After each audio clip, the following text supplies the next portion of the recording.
sholli ala sayyidina Muhammadin tibbil qulubi wa dawaiha wa afiyatil abdani wa sifaiha wa nuril absari wa diyaiha wa ala alihi wa sahbihi wa sallim.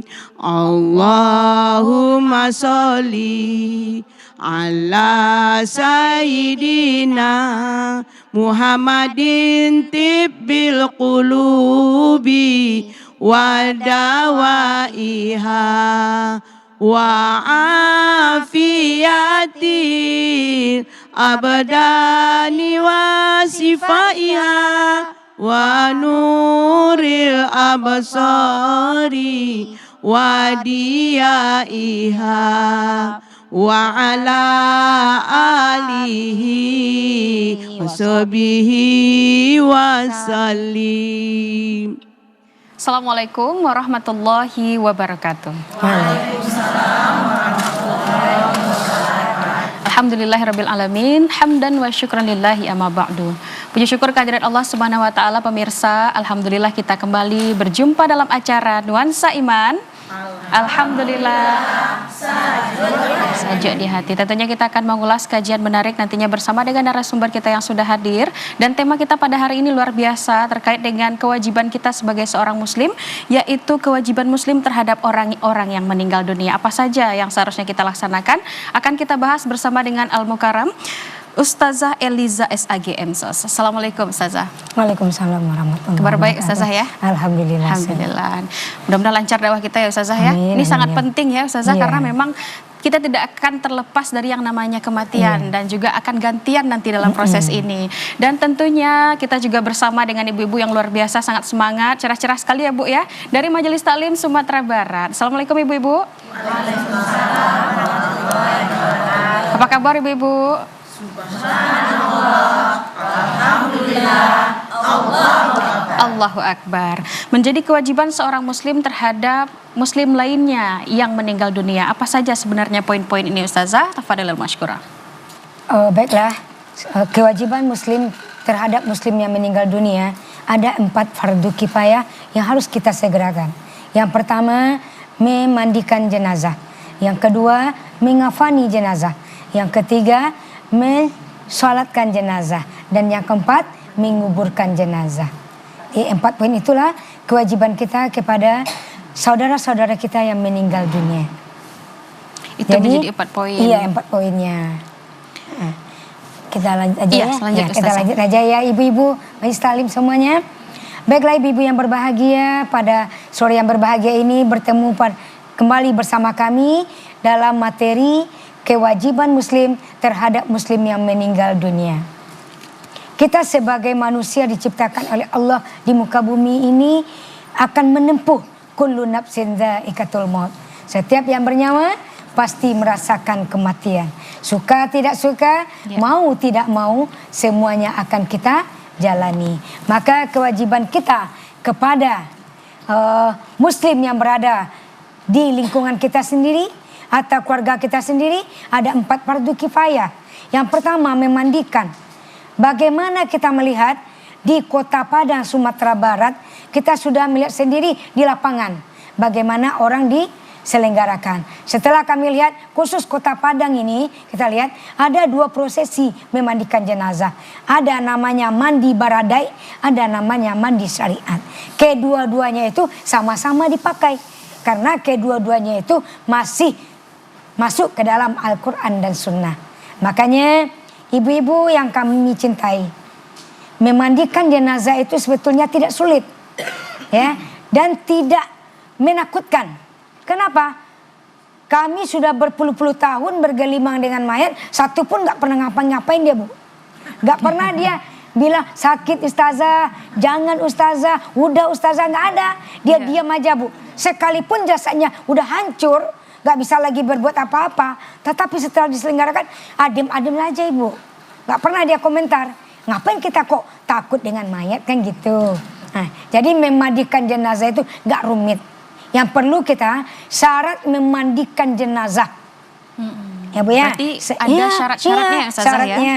Yang pertama syarat memandikan jenazah itu ada mayat yang akan dimandikan. Ya Bu ya. Kalau nggak ada gimana Bu? Ya. Nah, sekalipun mayat itu tidak utuh. Ya Bu ya. Ada datang ke kami Bu bawa tangan. Ada datang ke kami bawa kaki. Ya Bu ya. Dipotong di rumah sakit Bu. Diselenggarakan secara syariat Islam. Ini perlu kita perhatikan. Jadi yang memandikan jenazah di samping ada jasad yang akan dimandikan, agamanya Islam. Jadi kita orang Islam ini bersih Bu. Lahirnya juga bersih, pulangnya harus bersih. Makanya dimandikan. Timbul pertanyaan, kok dimandikan? Gak bisa mandi. Makanya kita, kewajiban kita, ya kalau dia mandi sendiri Bu gak mati lagi dia.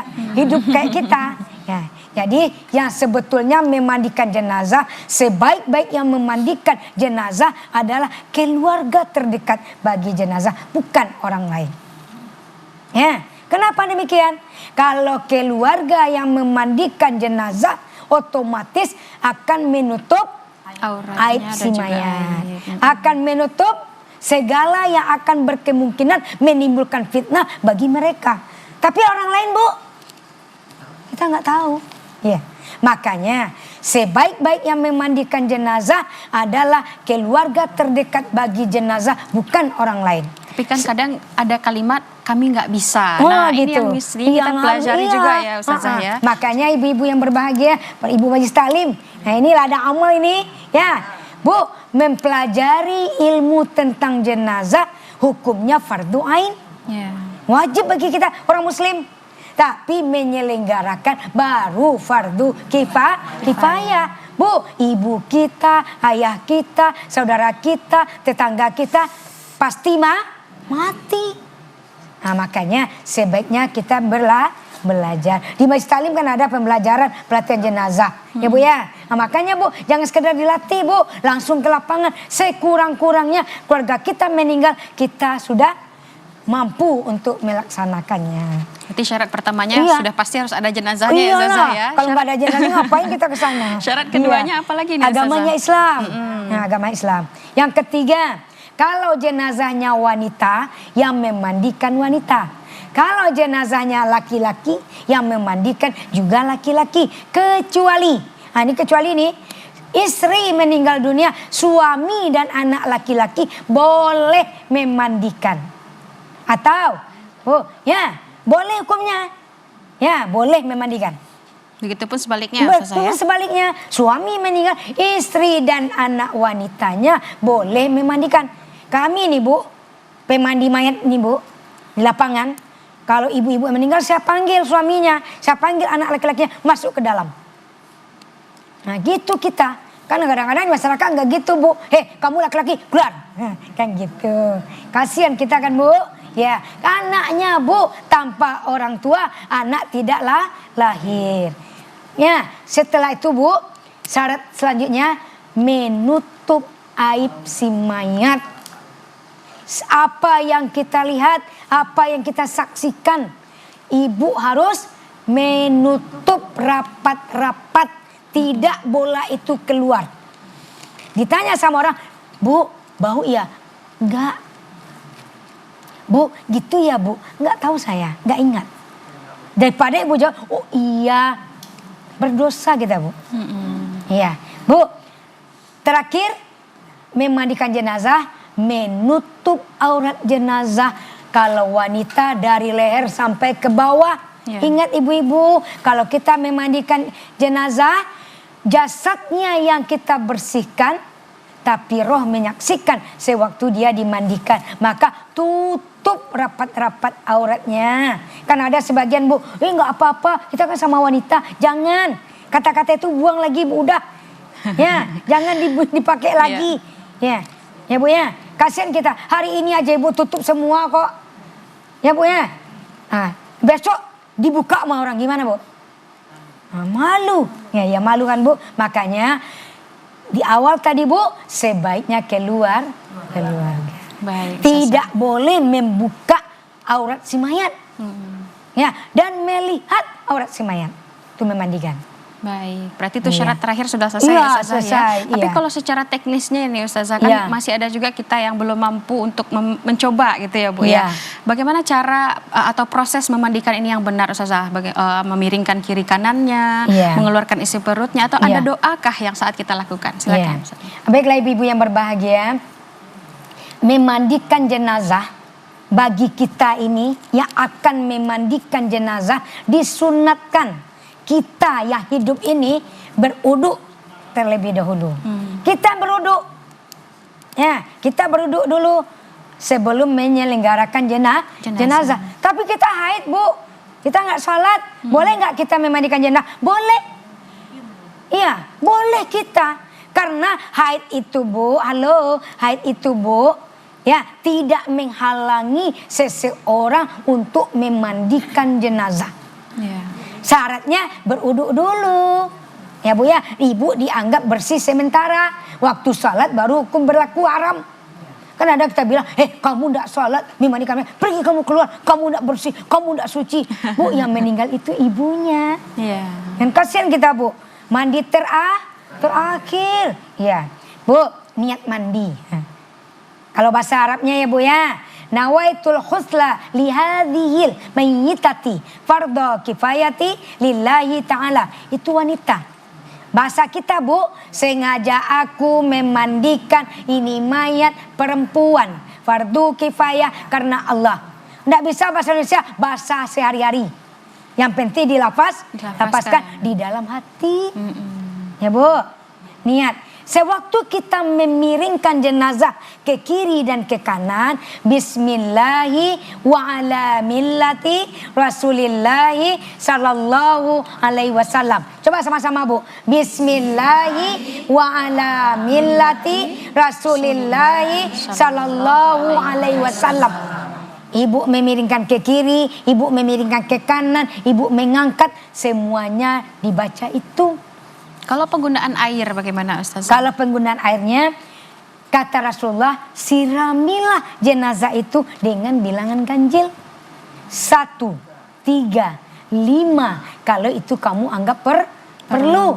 Makanya ibu-ibu yang berbahagia, setelah kita baca niat tadi, niat mandi, kita menyiram mayat. Yang kita siram itu kanan, kiri, tengah-tengah. Di Kota Padang ini ada pakai air jeruk nipis, pakai bedak beras ya. Itu namanya air limau. Itu adat tradisi. Bu, Sumatera Barat terkenal dengan adat bersandi sara, sara bersandi kitabullah. Sara mengatur adat memakai. Jadi Bu, yang limau jeruk nipis itu Bu, itu namanya tradisi. Ya Bu, kalau nggak pakai itu sah mandi mayat Bu. Jangan jadi wajib. Nah, kan jadi wajib. Kalau mana limaunya? Nggak ada. Nah, jangan mandikan dulu, limau dulu. Seakan-akan wajib sekali. Nah, ya. Atau bahkan menyalahkan Ustazah ya. Menyalahkan karena takut mayatnya sakit. Iya, ada lagi bilang kayak gini. Janganlah pakai jeruk nipis, sakit-sakit dia, perih katanya. Bu, kita memandikan apa? Bu, mayitati artinya bangkai. Ya Bu ya. Nah Bu, secara medis, kalau ibu orang yang kita mandikan itu ada yang luka-luka, ada yang lecet-lecet ya Bu. Kalau kena air asam itu kulitnya tambah lunak. Makanya nggak boleh pakai itu. Sebelum ibu memandikan jenazah, kita tahu dulu kondisi jenazah yang akan kita mandikan. Tanya kepada anaknya. Kita bilang ada luka-luka, ada lecet-lecet, ada Bu. Jangan. Cukup mandi itu pakai bedak berasnya doang. Kenapa? Itu fungsinya menghilangkan aroma bau. Ya Bu, hanya sekedar itu Bu. Nggak ada yang lain. Jadi jangan dikaitkan dengan mitos-mitos ya, yang lain ya. Yang lain-lain. Malah ada satu tempat tuh Bu, kalau nggak ada limau, nggak ada, ribut dia Bu. Ribut di rumah orang meninggal. Ya Bu ya. Kita juga kaget Bu, ada apa ini? Ya air limaunya nggak ada, air limau nggak ada, air limau nggak ada. Bu, sabar Bu, orang musibah. Nah gitu ya Bu ya. Jadi air limau itu hanya sekedar menghilangkan aroma bau. Supaya betah orang memandikan di lokasi mandi jenazah. Jadi yang aromanya itu bedak tidak beras. Kalau untuk posisi mayat seperti apa nih Ustazah? Apakah memang Memandikan, kepala lebih tinggi daripada kaki iya. atau gimana Ustazah? Bu, dalam hadis kan begini, kata Rasulullah, apabila kamu memandikan jenazah, tinggikan arah kepala daripada badannya. Maksud Nabi itu Bu, supaya air mengalir ke bawah. Tapi pemahaman teman-teman kita di lapangan, mayat itu didudukkan Bu. Bukan di sini, ya di luar sana. Didudukkan kayak ibu duduk itu. Di tempat mandi mayat, anaknya di belakang ini menahan. Katanya mandi bapangku. Katanya kan, Bu, padahal Bu, tinggikan arah kepala daripada badannya supaya air mengalir ke bawah, tidak lagi balik ke mayat. Gitu. Ya Bu ya. Nah begitu dia. Jadi sebenarnya kalau kita dengarkan ya Bu ya, luar biasa ya Bu pembahasan dari Ustazah ya. Sudah rasanya kita mau coba nanti kalau memang ada saudara kita yang meninggal dunia. Karena ternyata tidak susah itu ya Ustazah ya. Memang ada doa yang harus kita hafal. Lalu memang kanan dulu baru kiri gitu Ustazah. Dan mengeluarkan kotoran dari mayat. Bagaimana caranya Ustazah? Mengeluarkan kotoran. Bu, kita tidak menekan-nekan perut. Ya Bu ya. Bu, secara medis, kalau kita hidup ini nggak bisa BAB dari anus, yang dioperasi itu sebelah kiri kita Bu. Di sini kasih selang. Makanya waktu kita mensucikan jenazah, baca lagi niat. Sengaja aku mensucikan ini mayat perempuan.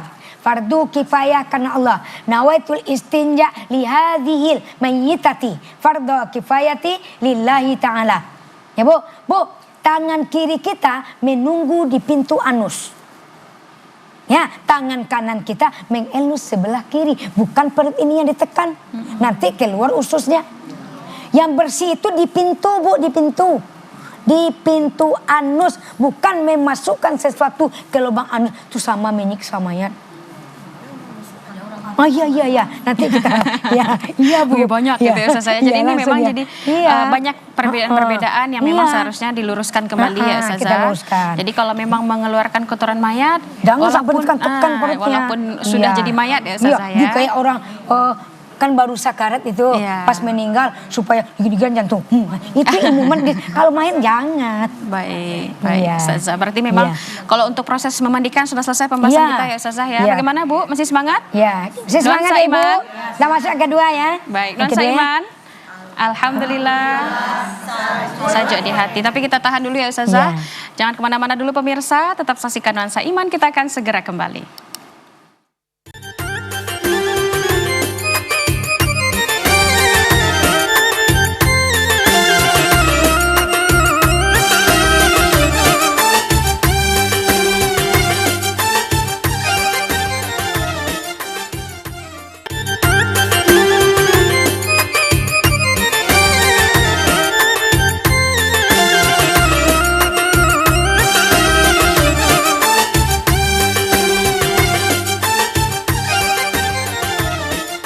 Alamin. Terima kasih pemirsa masih bersama kami dalam acara Nuansa Iman.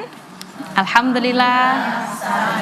Saja di hati. Saking luar biasanya pembahasan kita masih memandikan jenazah baru ya Bu ya. Kita mau dengarkan kembali selanjutnya kewajiban seorang muslim adalah apa Ustazah? Mengafani. Bagaimana proses dan juga teknisnya? Silakan Ustazah. Terima kasih. Baiklah ibu-ibu yang berbahagia. Yang kedua kewajiban kita mengafani jenazah. Hukum kain kapan, kalau wajib itu hanya 1 lapis. Kalau sunnah 3 lapis untuk laki-laki, 5 lapis untuk wanita. Yang wanita 5 lapis, 2 sebagai hamparan, 1 sebagai mukena, 1 sebagai baju, 1 sebagai sarung atau basahan. Ini hukumnya sunnah. Kalau 7 gimana Ustazah? Tidak masuk sunnah, tidak masuk wajib. Yang mana Ibu pilih? Yang masuk sunnah wajibnya. Bu, yang wajib itu kami lakukan sewaktu gempa 2009. 1 orang 1 kain kapan. Jadi kain kapan itu Bu fungsinya menutup aurat si mayat. Jadi Bu, kita bahas masalah kapas. Ada orang yang fanatik dengan kapas seakan-akan kapas itu fungsinya untuk kasur. Tidak. Ada yang bilang sama saya, Ustazah Eli tolong tebalkan kasurnya supaya ibu saya enak tidur.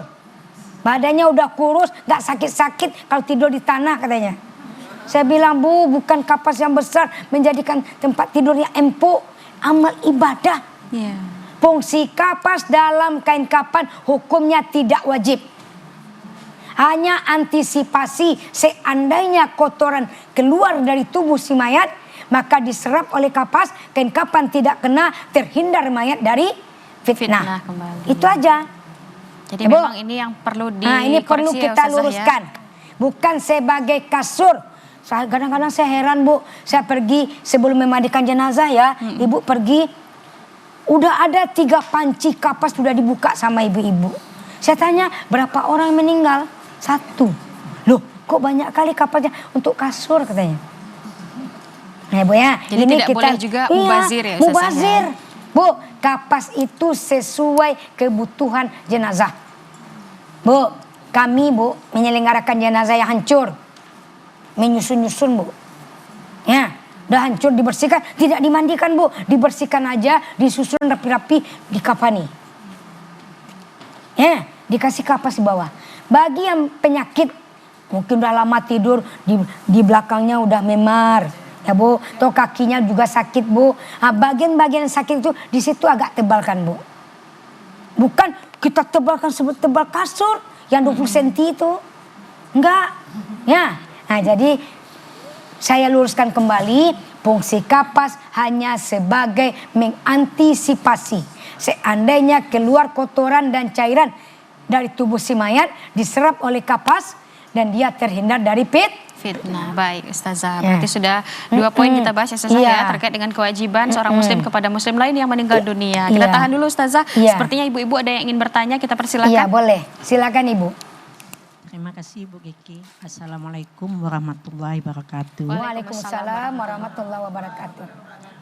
Perkenalkan, nama saya Lilaiza dari MT Sumbar, Kecamatan Kuranji. Nama Lilaiza. Izin bertanya Bu Ustazah, waktu kita mau memandikan mayat, kan kita baca doa, ambil wudhu dulu, sudah itu baca doa. Doa ini, misalnya kita ada berenam, ini yang membaca kita berenam atau ada yang ketuanya dulu secara dalam hati atau kita lepaskan. Setelah itu, yang kedua Bu, waktu kita sudah berniat, kita mau menyiram gitu Bu. Kita mau menyiramkan pakai gayung Bu. Apakah kita ada membaca doanya tuh dari atas sampai ke bawah? Terima kasih Pak Ustazah. Baik. Assalamualaikum warahmatullahi wabarakatuh. Waalaikumsalam warahmatullahi wabarakatuh. Langsung jawab. Terima kasih Ibu. Boleh kita langsung jawab ya Ustazah. Berarti memang dalam proses memandikan ini siapa yang membaca doa? Apakah yang membaca gitu ya Ustazah, yang menyiram gitu Ustazah ya, atau boleh ketua atau yang orang tuanya ya? saja yang memandu saja? Terima kasih Ibu dengan pertanyaannya. Kalau masalah memandikan jenazah, yang pertama itu niat mandi. Niat mandi itu seluruh yang ikut memandikan baca niat, tapi di dalam hati. Tidak keras Bu, yang mengeraskan itu yang menuntun. Seperti saya di lapangan memandu keluarga si mayat. Ya, saya bilang sama anak-anaknya, baik anak laki-laki dan wanita, silakan berdiri, nanti ikuti kami. Pasang niat dulu. Ya, kalau anak, sengaja aku memandikan ini mayat perempuan, ibu kandungku, fardu kifayah karena Allah. Tapi yang mengeluarkan suara itu hanya 1 orang, semuanya membaca di dalam hati. Ya. Itu kalau niat ya Ustazah ya? Ya. Niat ya. Kalau doa tadi tubuh sama juga. Yang menuntun, yang membaca agak keras, yang mengikuti dalam hati. Contoh, siraman pertama kanan. Allahumma gfirlaha ya Rahman, kanan. Kiri, warhamha ya Rahim. Tengah-tengah, wa'afiha wa'fu anha ya dzal jalali wal ikram wa ilaikal masir. Ya Bu ya, jadi menuntunnya 1, membaca semua, tapi dalam hati. Yang kedengaran suara itu hanya yang memandu. Iya. Tambah sedikit lagi pertanyaan kedua tadi Ustazah, saat menyiramnya 1 kali saja kita baca atau sampai akhir dibaca terus Ustazah? Enggak, hanya 3 kali. 3 kali siraman. kanan dari kepala sampai ke ujung jari, kiri dari kepala sampai ke ujung jari kaki, dan tengah-tengah dari kepala sampai ke ujung jari kaki. 3, 1, 2, 3. Baik, sudah terjawab ya Bu? Baik, terima kasih Ustazah sudah terjawab pertanyaannya. Baik, kita lanjut, ada lagi ibu-ibu yang mau bertanya, silakan. Ya, silakan Ibu. Assalamualaikum warahmatullahi wabarakatuh. Waalaikumsalam warahmatullahi wabarakatuh.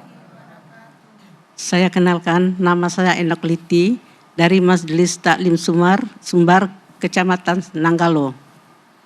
Saya ingin bertanya Ustazah, yang pertama memang berkaitan dengan jenazah. Kita ada teman dekat dengan seseorang. Pokoknya sudah mencurahkan perasaan. Tahu-tahu dia meninggal. Saat dia meninggal, ia ada punya hutang sama orang lain yang keluarganya tidak tahu. Apakah boleh kita menyampaikan kepada keluarganya? Yang kedua, Ustazah, pertanyaan saya, tadi Ustazah menyampaikan tentang menyelenggarakan memandikan jenazah. Di sini saya agak ragu sedikit.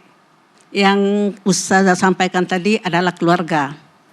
Bolehkah jenazah perempuan ikut memandikan anak kakak dari keluarga?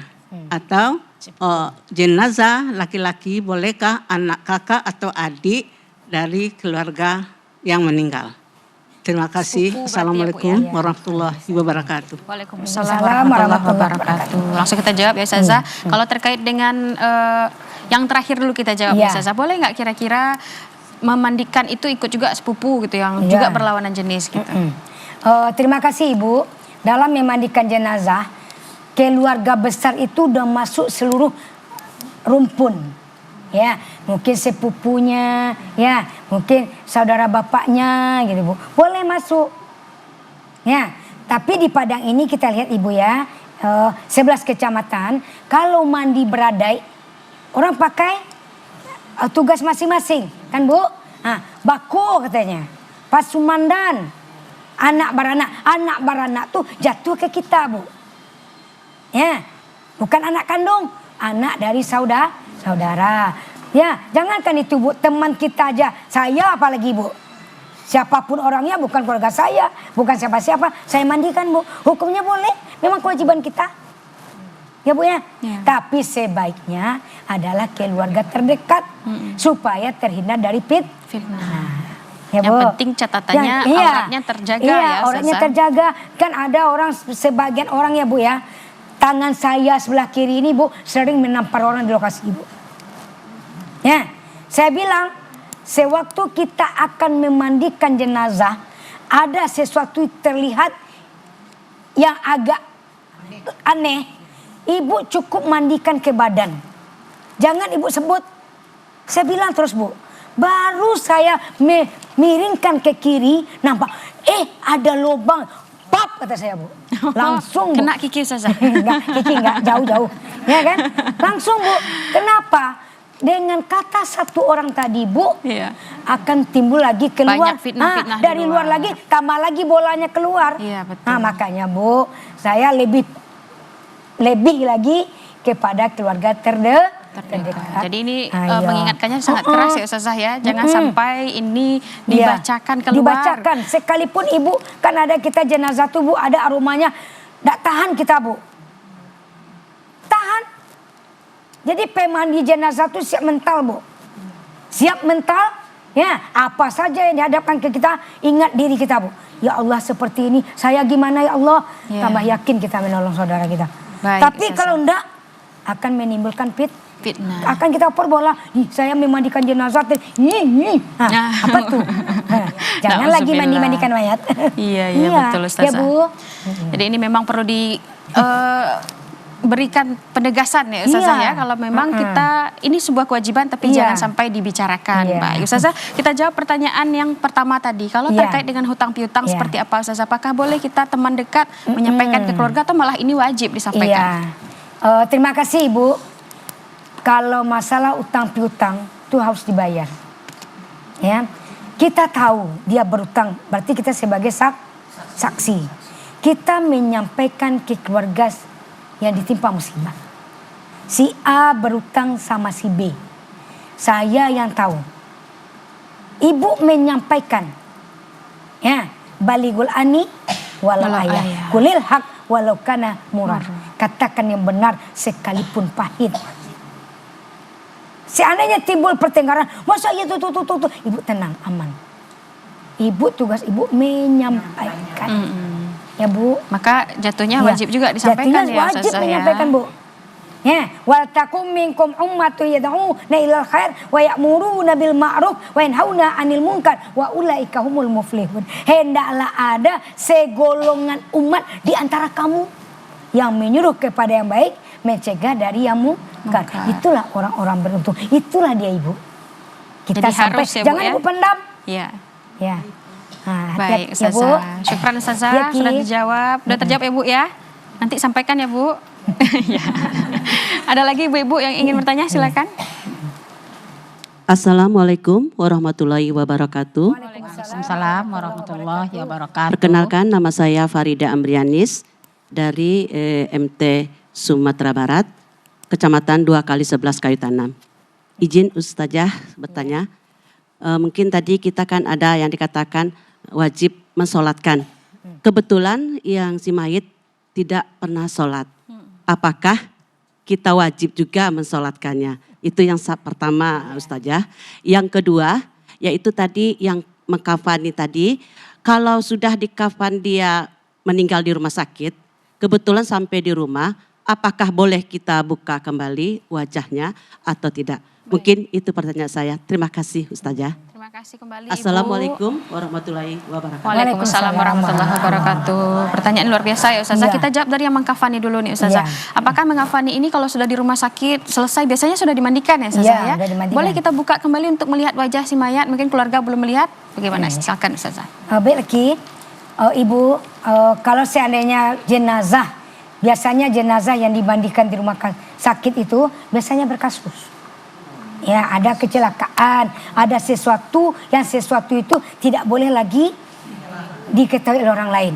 Jadi Bu, biasanya ya, kalau meninggal di rumah sakit, dikafani di rumah sakit, itu langsung ke masjid. Di rumah hanya tidur sejenak, langsung dikuburkan. Kalau seandainya kita buka, ada sesuatu Bu, akan menimbulkan fitnah lagi. Sebaiknya Bu, kalau sudah dari rumah sakit, kita ikhlaskan saja. Baik, sudah terjawab ya Bu ya. Jangan, kan ada yang teriak, saya belum melihat lagi, saya belum melihat, ya, kakak saya, adik saya. Teriak Bu, kasihan kita.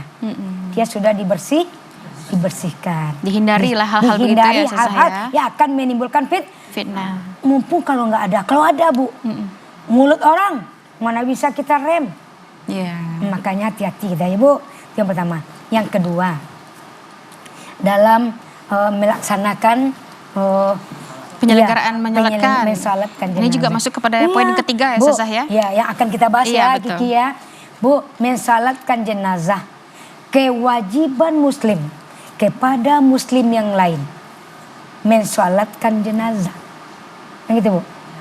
Masuk jenazah ke masjid atau ke musala, kita dalam waktu salat, Iya. Bu, salat aja. Ya, oh dia nggak pernah salat, mungkin ke masjidnya nggak, ya ke musala nggak. Pernah kita lihat ke kamarnya, ke rumahnya. Nah, saya bilang, saya kan gitu Bu. Kalau saya pribadi ya Bu ya, memang ya Bu. Kewajiban muslim kepada muslim yang meninggal 4. Memandikan, mengafani, mensalatkan, menguburkan. Sekarang masalah salat. Salat tidak salat orang itu bukan urusan kita. Dia dengan Allah. Sekarang kewajiban kita salatkan mereka. Baik. Kalau ibu nggak mau, ya keluar aja pelan-pelan. Kan ada bilang di pintu Bu, loh kok keluar? Ini enggak salat Bu Ustazah. Jangan sampai gitu ya Jangan Ustazah sampai ya. Bu, kita belum tahu lagi Bu. Iya. Salat kita lakukan ini, oh, gimana gitu Bu? Yang tahu Allah Bu. Iya. Ya Bu ya. Ya Bu. Baik, Masya Allah nih semangat ibu-ibu luar biasa nih Iya. Ustazah dari tadi ya. Berdiskusi juga karena memang wah iya gitu ya Ustazah ya. Kita sudah sampai ke poin ketiga Iya. yaitu menyolatkan Mensolatkan jenazah. Kita jenazah. tahan dulu ya Ustazah. Iya. Dan ibu-ibu juga pemirsa jangan kemana-mana, tetap saksikan Nuansa Iman. Kita akan segera kembali.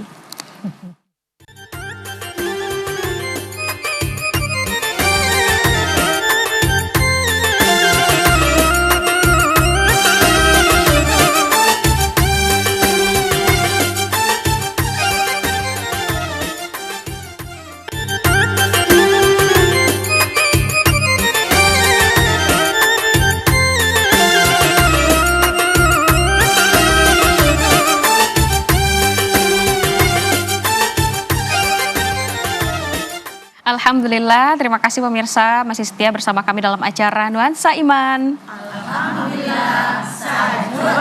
Berarti kita sudah bahas tadi ya Bu ya, terkait dengan memandikan jenazah, mengafani, dan juga menyolatkan jenazah. Terkait dengan menyolatkan ini Ustazah, barangkali kita juga ingin mengulang kembali ilmunya ya Ustazah. Bagaimana proses kita menyolatkan jenazah, berapa kali takbir, bahkan ada juga mungkin yang salah ya Ustazah ya. Ruku, ya. Ini kita ingatkan kembali, ini silakan Ustazah. Terima kasih Kiki. Ibu-ibu yang berbahagia, masalah mensolatkan jenazah kita sudah tahu semuanya. Ya, tapi karena orang tidak tiap hari meninggal. Iya. Kadang-kadang di masjid ada yang ruku loh Bu. Ya. Jadi Bu, salat jenazah itu mempunyai 4 takbir. Ya, 4 rakaat. Ya, salatnya tidak ada ruku dan tidak ada sujud. Ya, hanya berdiri. Takbir pertama kita membaca surat Al-Fatihah. Takbir kedua selawat Nabi, takbir ketiga doa untuk si mayat, dan takbir keempat doa yang tinggal. Mungkin barangkali takbir ketiga keempat itu kalau jenazahnya wanita, Allahumma firlaha, laki-laki Allahumma firlahu. Kan ada yang bilang, Ustazah boleh nggak kita baca yang pendeknya, yang takbir ketiga? Boleh, hukumnya boleh. Nah, gimana caranya Ustazah? Allahumma gfirlaha warhamha wa'afiha wa'fu anha wa akrim nuzulaha jannata maswaha. Udah. Nah, kalau seandainya tidak hafal nih Ustazah, kita kan kadang menyolatkan ini berjamaah. Iya. Nah, dalam proses berjamaah apakah memang statusnya sama kita mengikut ke imam juga? Boleh nggak nih Ustazah? Iya. Kalau ibu nggak hafal, ibu kan mengikuti imam salatnya. Saya ngajak aku mensolatkan ini jenazah 4 takbir. Fardu kifayah mengikuti imam. Kalau ibu nak pandai, sudah takbir ibu baca Al-Fatihah, sudah takbir ibu baca salat Nabi. Yang ketiga ibu nak hafal dah, ibu diam aja. Ya, imam sudah bertanggung jawab. Ya, salam. Nah, salamnya Bu ya. Saya masih balik di kalau salam itu Bu, Assalamualaikum warahmatullahi wabarakatuh. Assalamualaikum warahmatullahi wabarakatuh. Kadang-kadang Bu, Assalamualaikum warahmatullahi wabarakatuh. Assalamualaikum warahmatullahi. Di mana potong-potongannya tuh Bu? Ya Bu, Assalamualaikum warahmatullahi wabarakatuh. Assalamualaikum warahmatullahi wabarakatuh. Itu untuk pengamalan aja lagi Bu. Baik. Ya Bu ya, pendalaman materi ya. Baik Ustazah, Ya. berarti memang ini kita mengulang kembali bagaimana cara menyolatkan jenazah. Iya. Masih semangat Ibu-ibu? Iya. Nuansa Iman. Yang terakhir apalagi kira-kira Bu? Menguburkan. Nah, bagaimana proses menguburkan dan juga tata cara secara Islam yang benar bagaimana Ustazah? Atau di lapangan yang sudah Ustazah lihat nih mungkin ada yang perlu kita luruskan juga, disilakan. Ibu-ibu yang berbahagia, kami melihat di lapangan ya ke pemakaman ya Bu ya. Kita masih melihat di lapangan tersebut bahwa kita pergi ke pemakaman itu Bu, kita sebagai tamu ke sana secara otomatis kita telah melafazkan Assalamualaikum ya alal kubur. Ya Bu, kan kita salam kepada orang penghuni kubur. Ya Bu ya. Jadi Bu, di ujung-ujungnya itu dikatakan, saya hari ini mengantarkan saudara saya, tetangga saya. Suatu saat saya akan masuk ke dalam. Ya, sudah siapkah kita dimasukkan ke dalam? Kadang-kadang mengantarkan jenazah selfie Bu. Ya Bu, TPU Tunggul Hitam, TPU air dingin. Jadi adab dan etika juga dijaga ya Ustazah. Seakan-akan kita pergi ke sana tidak ada untuk introspeksi diri Ki. Padahal kita ke sana tuh pergi mengingat mati. Lihat kata Rasulullah, orang yang dimasukkan ke dalam tinggal seorang diri, tidak ada teman, orang pergi semua lah siap. Tapi dia ketawa Bu. Ya Bu ya, tawa dia. Jadi ibu-ibu yang berbahagia, ada hal-hal yang perlu kita perhatikan sewaktu kita pergi ke pemakaman. Larangan Rasulullah SAW di tempat pemakaman umum itu, yang pertama dilarang kamu duduk-duduk di atas kuburan. Tahu Bu, ini kan segi 4 nih Bu, ya. Di sini Bu nggak boleh duduk. Karena ada orang di dalam. Bu, duduk di bawah. Karena ibu pergi ke kuburan. Nggak sopan kita. Apa kata Nabi? Lebih baik kamu duduk di atas bara api yang menyala-nyala sehingga kulitmu terbakar daripada kamu duduk di atas kuburan. Nauzubillah min zalik. Apalagi dilarang? Jangan kamu menulis ayat-ayat Al-Quran di atas kuburan. Sekarang Bu, di pemakaman 99% tertulis ayat-ayat Allah. Ada apa? Bu, inna lillahi wa inna ilaihi raji'un. Al-Quran kah? Iya. Bismillahirrahmanirrahim. Al-Quran kah? A'udzubillahi minasyaitonirrajim. Bu, Allah, Muhammad kok ditaruh di atas kuburan? Allah itu untuk disembah, yang menciptakan kita, Bu. Nabi Muhammad adalah Rasulullah. Seandainya, ya, Bu, yang boleh ditulis di atas batu mejan itu nama Abdullah bin Ahmad, lahir, wafat, selesai. Di kakinya ada tulisan Arab, itu Arab Melayu. Bukan ismi, tapi nama nun mim. Nama Abdullah bin Ahmad, ya tulisan Abdullah bin Ahmad. Lahir lam ha ro, tanggal lahir. Wafat waw fa tamar butoh. Itu yang dibolehkan di atas batu mejan. Seandainya Bu datang binatang kaki 4 itu Bu, seperti wawaw. Nah ya, dipipiskannya ayat Al-Quran yang ada di atas kepala. Siapa bertanggung jawab? Baik, ini jadi perhatian kita bersama ya Ustazah ya. Iya. Pertama memang kita mengunjungi kuburan itu adalah untuk memuhasabah diri. Iya, muhasabah diri. Dan yang kedua juga ada etikanya. Kalau untuk pakaian bagaimana Ustazah? Pakaian pergi ke sana, Bu, Nabi itu menyarankan pakailah pakaian yang gelap. Gelap itu bukan warna hitamnya doang, baju Kiki juga gelap. Ya, coklat juga gelap. Bu ya, kenapa kalau putih nanti kena kotoran, kotor, kena pasir, kena tanah, apalagi musim hujan Bu. Ya kan? Makanya pakailah baju yang warna gelap. Ya Bu, dan sopan, tidak transparan. Baik Ustazah, Masya Allah. Luar biasa ya pembahasan kita ya Ustazah. Baik, Ustazah kita lanjutkan Ustazah pembahasan kita ya Bu. Tadi kita sudah bahas pertama mulai dari memandikan, mengafani, menyolatkan hingga menguburkan. Yang di akhir ini Ustazah, ketika kita sudah menjalankan kewajiban kita sebagai seorang muslim nih Ustazah, kita kan kembali mengingat kullu nafsin zaikatul maut. Makna ini agar tetap kita tingkatkan kembali bahwa kita memang akan pulang, seperti apa proses memuhasabah diri ini? Silakan Ustazah. Terima kasih Kiki. Setelah kita melaksanakan 4 kewajiban kita terhadap saudara-saudara kita muhasabah diri. Muhasabah diri, sekarang saya menyelenggarakan saudara saya. Suatu saat saya akan diselenggarakan. Apa baru yang saya kerjakan? Sudah berapa bekal yang terkumpul? Ya Bu, bagaimana hubungan saya kepada sesama? Masih adakah temanku terluka? Masih adakah yang tidak menyenangkan? Semuanya itu kita evaluasi. Kalau kita bersalah kepada manusia, kita mohon maaf. Kepada Allah, mohon ampun. Ya Bu, selagi Allah berikan kesempatan kepada kita, kehidupan, jangan kita sia-siakan kehidupan yang diberikan Allah kepada kita. Marilah sama-sama kita manfaatkan, karena kita semua akan menuju kematian tersebut. Baik. Allah tidak akan kasih tahu kapan kita diambil oleh Israel dan kapan kita berangkat. Kita menunggu saat-saat dia hadir.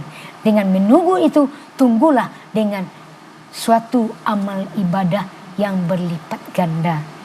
Dalam kata kutip, mencari ridho Allah. Mencari ridha Allah. Syukran jazakallah Ustazah. Ya. Ini ilmu yang luar biasa ya Bu ya. Mudah-mudahan kita dapat melaksanakannya atau mengamalkannya karena memang ini menjadi kewajiban walaupun dia fardu kifayah Iya. ya Ustazah. Tapi ada makna bahwa kita sehendaknya memuhasabah diri dalam proses nantinya menyelenggarakan saudara kita yang sudah meninggal dunia. Terima kasih Ustazah sekali lagi dan juga terima kasih kepada ibu-ibu dan tentunya terima kasih kepada pemirsa yang sudah menyaksikan Nuansa Iman pada hari ini. Saya Afri Nurzakia beserta kerabat kerja yang bertugas pamit undur diri.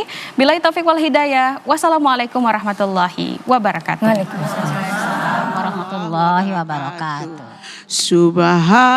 Subhanallah walhamdulillah wala ilaha illallah wallahu akbar wala haula wala quwata illa billahil aliyil azim.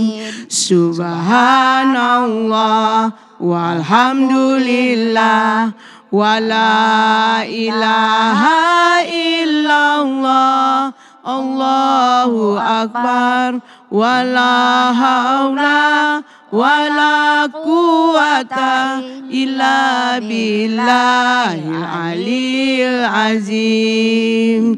Subhanallah walhamdulillah wala ilaha illallah Allahu akbar wala haula wala quwata illa billahil aliyil azim.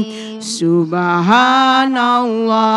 walhamdulillah wala ilaha illallah Allahu akbar wala haula wala quwata illa billahil aliyil azim. Subhanallah walhamdulillah wala ilaha